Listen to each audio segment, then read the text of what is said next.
तो चलें आज वेनेजुएला में हुए एक ऐसे हाईटेक टकराव की कहानी को समझते हैं जिसने रिपोर्ट्स के मुताबिक दुनिया की बड़ी ताकतों को आमने सामने ला खड़ा किया। इसके नताइज क्या हो सकते हैं? आइए इस मामले की तफसीलात में जाते हैं। इस सारी कहानी की शुरुआत होती है एक जुमले से। यहाँ जो कुछ हुआ है वो बहुत सी चीजों को बदल देगा। सोचिए जरा, इस एक लाइन में कितना वजन है। ये साफ इशारा है कि जो भी हुआ वो कोई मामूली बात नहीं थी। तो फिर सबसे बड़ा सवाल यही उठता है, आखिर वेनेजुएला में हुआ क्या था? ये एक ऐसी पहेली है जिसे हम आज जो इन्फॉर्मेशन हमारे पास है उसकी रोशनी में सुलझाने की कोशिश करेंगे। ठीक है, तो सबसे पहले उस इवेंट की बात करते हैं जिसे एक कैटास्ट्रोफिक यानी तबाहकुन हादसा कहा जा रहा है।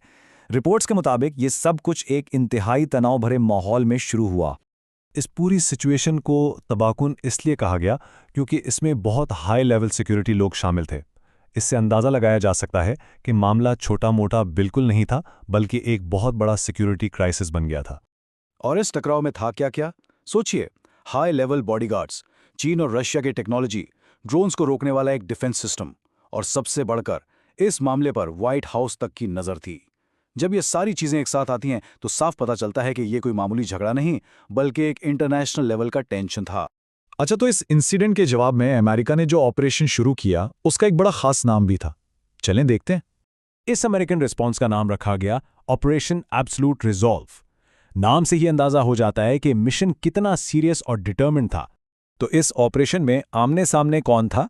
रिपोर्ट्स के मुताबिक अमेरिका की तरफ से थी उनकी इलीट डेल्टा फोर्स, और दूसरी तरफ चीनी ऑफिशियल्स और उनकी टेक, और साथ में रशियन टेक्नोलॉजी। मतलब ये सीधा सीधा वर्ल्ड पावर्स का क्लैश था। चलें, अब आते हैं इस कहानी के सबसे इंटरेस्टिंग पार्ट पर। आखिर अमेरिका ने ऐसी कौन सी टेक्नोलॉजी इस्तेमाल की? तो कहा जाता है कि दो मेन वेपन सिस्टम्स यूज किए गए। एक था इलेक्ट्रोमैग्नेटिक पल्स यानी ईएमपी। ये वो चीज़ है जो हर किस्म के इलेक्ट्रॉनिक्स को अचानक बंद कर देती है। और दूसरा था माइक्रोवेव रेजोनेंस। ये बिल्कुल अलग है। इसका टारगेट इलेक्ट्रॉनिक्स नहीं बल्कि जिंदा चीज़ें यानी बायोलॉजिकल सिस्टम्स होते हैं। दोनों टेक्नोलॉजीज एक दूसरे से बिल्कुल मुख्तलिफ हैं। तो ये इलेक्ट्रोमैग्नेटिक पल्स या ईएमपी आखिर है क्या चीज़? आसान लफ्ज़ों में समझें, ये एनर्जी की एक ऐसी पावरफुल वेव है जो एक झटके में पूरे इलाके के इलेक्ट्रॉनिक्स को फ्राई कर सकती है, बिल्कुल एक जायंट शॉर्ट सर्किट की तरह जो सब कुछ खामोश कर दे। और जो दूसरी टेक्नोलॉजी है माइक्रो रेजोनेंस, वो तो और भी हैरान करने वाली है।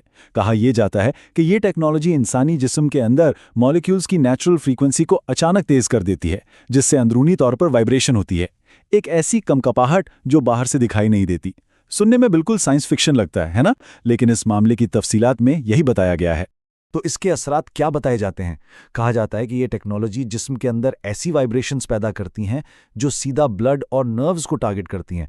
और सबसे अजीब बात यह है कि ये सब कुछ बगैर किसी विजिबल रेडिएशन के होता है। तो फिर इस टेक क्लैश का, इस टकराव का अंजाम क्या हुआ? चलें अब आते हैं कहानी के क्लाइमैक्स पर। नतीजा? रिपोर्ट्स के मुताबिक नतीजा बिल्कुल साफ था।